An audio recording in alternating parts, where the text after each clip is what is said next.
All right. Hello, everybody. This is, according to Andrew, number 14. I going over the Hearts of Stone story in The Witcher for the Witcher 3 expansion because it's kind of confusing and there's some stuff that doesn't make sense chronologically. So hopefully I can sort that out here. Um, Before we dive into that, the picture, because I haven't actually been telling you guys what the picture is, so I figured I should probably be doing that. Where are you? Is by Karl Vikas called Forest Glade in Autumn, and it was made before 1934. So probably somewhere in the early 1930s, maybe 1920s. I'm guessing is what that means. But absolutely beautiful. It's autumn, so thought a picture to remind us of a nice autumn day would be fitting. And it's getting towards hunting season, which is nice. And I should probably get on that. Anyway, Hearts of Iron, or not Hearts of Iron, another great game. Hearts of Stone, Witcher 3. Um, Weird story. So I liked it. Don't get me wrong, but it's got this weird thing. I still feel like I'm too loud. Well, let me turn myself down here. All right, let's give that a shot. If people think I'm too quiet, let me know. Um, but on my audio input, I'm going off the charts. So it's good, but here's some weird things I've noticed with it. Is Okay, let's start at the beginning. So, the beginning, you're supposed to go kill this cursed toad, right? And the joke is it's a prince, and kiss the toad, and you get yourself a prince kind of thing. Turns out it is actually a prince that was cursed, but you don't know that till you actually kill him, and so that's a problem. But here's the thing: this part of the story doesn't fit with the rest of the story, and it's just odd. So you go into the tunnels and fight this cursed monster, and it turns out to be the prince, and you kill him. And then, for some reason, you're arrested by a foreign government while you're in your own lands, kind of thing. And that scene is okay. Now, they just basically kidnapped you, right? Like, that it's not like there's anything official that went there. You were down in the sewers, and they came across you, they kidnapped you. Okay, fine. Uh, question number one is why is a prince of another nation in like halfway across the world to begin with? Now, apparently, they're Ophiri, I believe, is the culture. Now, apparently, that's like part of their thing. They travel to try to learn from other cultures and stuff, and so he was on one of these travels. Okay, fine, great. Um, so far, so good. Except for they never explain why they're looking for him and why they would potentially think to look in the sewers of all places, right? Like there's kind of the legend of the cursed prince that's a frog, right? There's nothing that would indicate that it's him and why they would be there. So, okay, for some reason they figure that stuff out, they get there. Fine. All right. There's a certain amount of like things you need to just say they figured out to get to the point where they captured the guy. Fine. All right. Um, they don't want to be held politically liable for the fact that you killed him, despite the fact that it was a cursed creature and there's no way you could have known it's a cursed creature and blah blah blah. Like it's not your fault, kind of thing. Um, he's a foreign, a cursed creature in a foreign land that's doing stuff to kill things, and you're sent there by von Everick, Olgir von Everick, to kill him, and he knew it was cursed, but whatever. Um,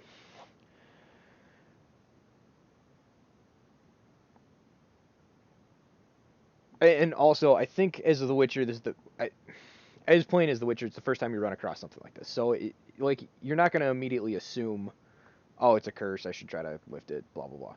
Okay, so here's where the issues come in. The storyline of so Olgir has this love, Iris, and when you're talking to him initially, it makes it sound like they didn't get together, right? Because she was wed off to somebody else which is this prince that was cursed. But then, like, later on in the story, you see that they're together for what seems like a very long time, and like there's an agreement on a marriage kind of thing with her family, and that whole so basically what would have had it seems like to get to that point is when he made the pact with by the way the whole basically it's the storyline is the idea behind with like a pact with the devil kind of thing, and that part plays out really well. Like it's the trickster, what do you call him, the guy that gets you in the contract, like, you did not read your contract, didn't read the fine print kind of guy. Rumpelstiltskin, he's a Rumpelstiltskin type character, right? And you got to trick him to you got to out contract the contract guy. So that part's great. But like this story, this timeline makes no sense. So Olgir, she supposedly gets married off to this guy and sent to this foreign land, or maybe they don't. I don't know. Supposedly they're supposed to get married for some reason, and it they make it sound like it's a done thing, sure thing, and like she's gone forever. But then like they're clearly together at another point in the story, and he could have been just lying or whatever, because he didn't want to face the fact that he like. But he clearly had a beef with this guy because he cursed him. So it's like the prince doesn't fit in with the rest of the story. That's the thing. It's just weird. So the only thing I can think of is he came and met her, and they were supposed to get married. And somehow news of that got back to Ophir, but then it got broken off because he turned into a toad and disappeared.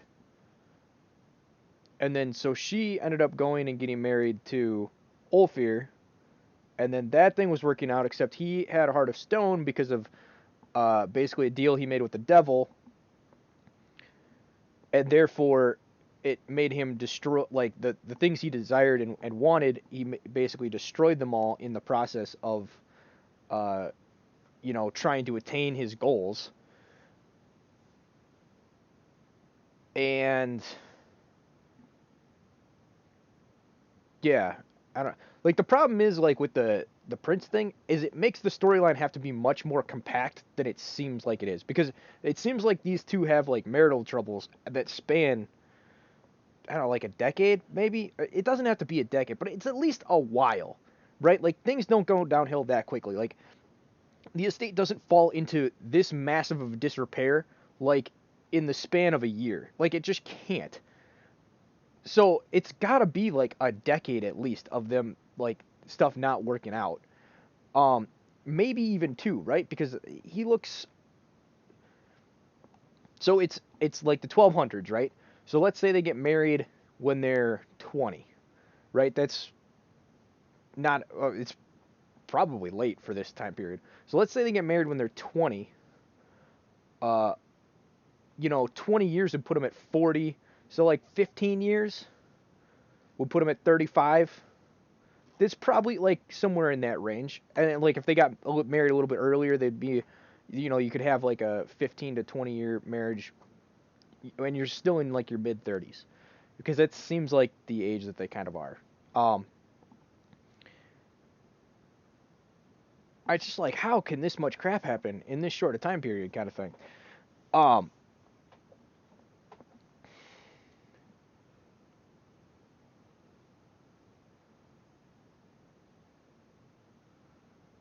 so yeah, so okay, so I think I got the story. So basically, the way it goes is,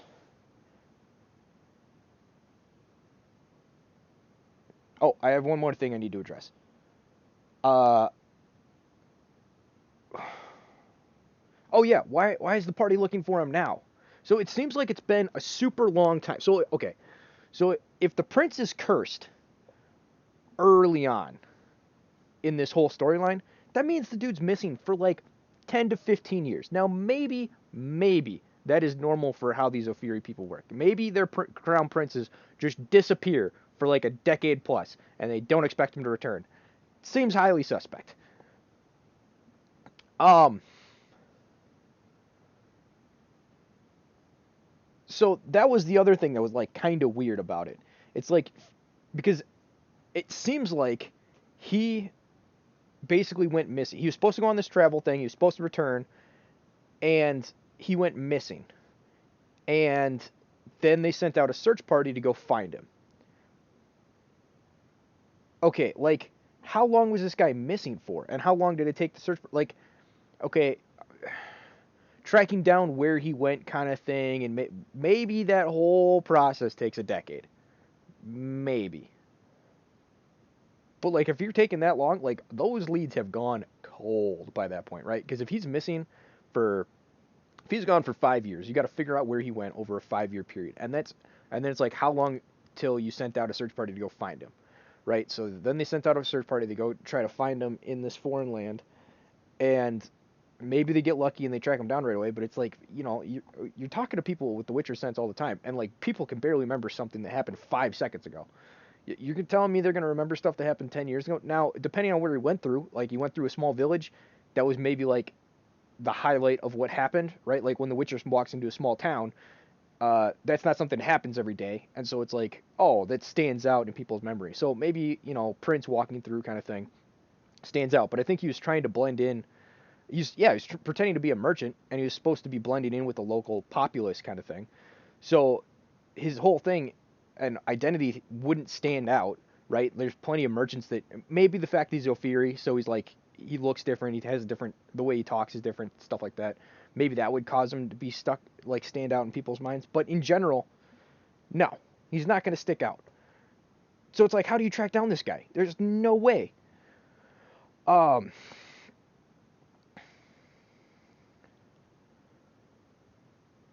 So yeah, it's just so basically the timeline has to be he gets turned into a frog and lives as a frog for like 10 to 15 years while Iris and Olgir have their um, marriage breakdown and nightmare that happens. Um, and maybe the place goes disrepair because there's a fire that breaks out. So like maybe the thing catches fire, nobody does anything to fix anything, and then the whole place basically falls apart. And maybe all this happens in a very short period of time, but it doesn't seem like it does. It seems like it's taken a while. It and the way things play out, like these things would take a while. These things, animosities don't just happen overnight. It builds up over time. Now maybe that only takes a year or two, but considering how much they went out of their way to try to get together, kind of thing, and be a couple and married and stuff like that, it seems the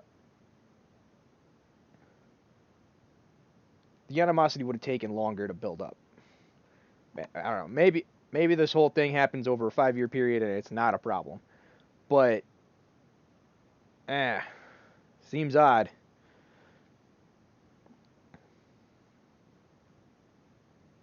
So yeah, I think those are all the issues that I had with it. Is there anything else? No. So let's talk about the good points. So that was like kind of the story, like the how things lined up in the story just didn't seem to make sense, or at least the prince didn't seem to fit in as he should. Um, but the rest of it was great. So the idea of like making a pact with the devil, and how you can, how like subtle it can be, right? Okay, so you have Olgir who goes and like seeks out this guy, right? So that's that's kind of on him, right? It's like the lust for power, the desire to get power, kind of thing. Um, and like the way the um evil guy worked for the most part was pretty good. It was the classic like very literal reading of things. It's like, oh, he's supposed to be on the moon, and so he like has him stand on a picture, like a drawing of a moon, basically tricks him into standing on a drawing of a moon. And it's like, you didn't specify that moon. Um, So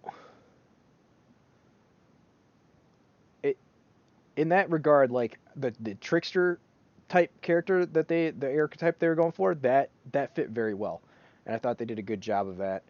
Um, they almost could have gone more over the top with how they did the trickster type thing. Uh,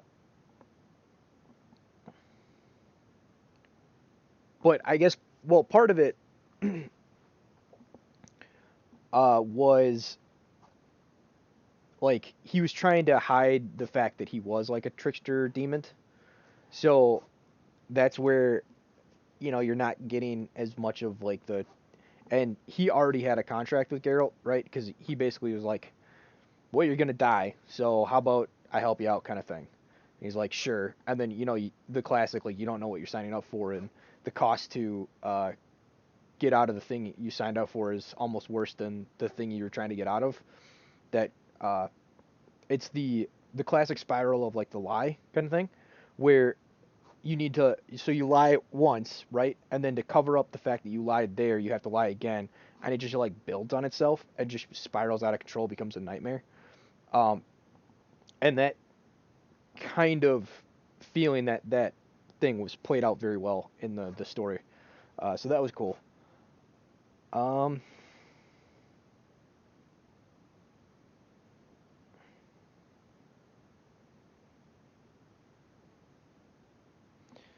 but yeah,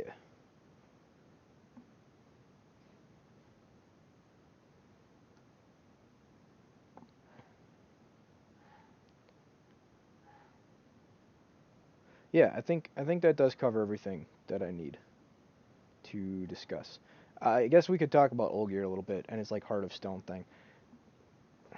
I liked him as a character. He was kind of interesting. He had like they definitely made him more interesting as you went along. Like he had his problem. Like you have a choice to save his soul or not, and you kind of realize it's like one of those things where it's like he's not a good person, right? But it's one of those. It's no one deserves like their soul to be taken kind of thing, right? Um, uh, I'm trying to even think of an equivalent. Uh, it's kind of like, this is gonna be a weird example, but anyone that's familiar with 40k, um, Fulgrim, like the fate that awaited him kind of thing. So, uh, Fulgrim basically becomes a demon Primarch and kills his best friend and has like a mental breakdown because of it, because he's like, this demon basically tricked me into killing my best friend. Um, and how can uh, I can't live with myself. I should just kill myself, kind of thing. And the demon tricks him because the demon's basically taken over his body, and the demon tricks him into instead of uh, taking over, or instead of embracing death and just kind of like it. So it's not honorable, but like kind of do.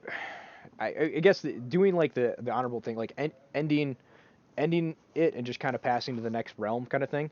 He basically does a trick to like claim his soul, which is like, oh no, you want the void, and basically just puts him into a void of nothingness so that the demon can now control his body. And he's basically just, he's stuck in this languish of oblivion and nothing, and can't do anything, and has no release and no end ever. And it's like, that fate worse than death, as they say. So like that's kind of how it played it out, right? It was like, you know, you're gonna you sold your soul to this person, and now your soul is going to be in a situation where it's a fate worse than death. And it was like, yeah, you're a bad person, but like that doesn't seem appropriate. And also, it's like you can't let the devil win, Like it's kind of one of those weird things where it's like you kind of gotta have like your human bro's back. You're not going to side with a demon. That doesn't seem right. I don't know. Maybe the demon's got a point, and maybe they do deserve to suffer for all time. But you know, I guess in the Christian sense, it would be the demon doesn't get to make that call. God does. So like the fact that you're trying to take his soul, kind of thing, isn't appropriate, and God's the one that gets to serve that judgment. So in that regard, it's the correct decision to defend the person's soul. Um, but depending on the context, that might be hard to defend. All right, I think that's everything I have to say on the Hearts of Stone expansion for The Witcher 3. If you haven't played the game, I do recommend it. If you haven't played any of the Witcher games, I also recommend them. They are great games. Um, they take some time though. So, but hey, with everything going on right now, time is the thing that we have. So anyway, kind of a. I'm not gonna probably. This is probably not gonna be a common thing, but you know, change it up a little bit. Talk about some story stuff. So anyway, this has been According to Andrew, and hope you guys have a good day.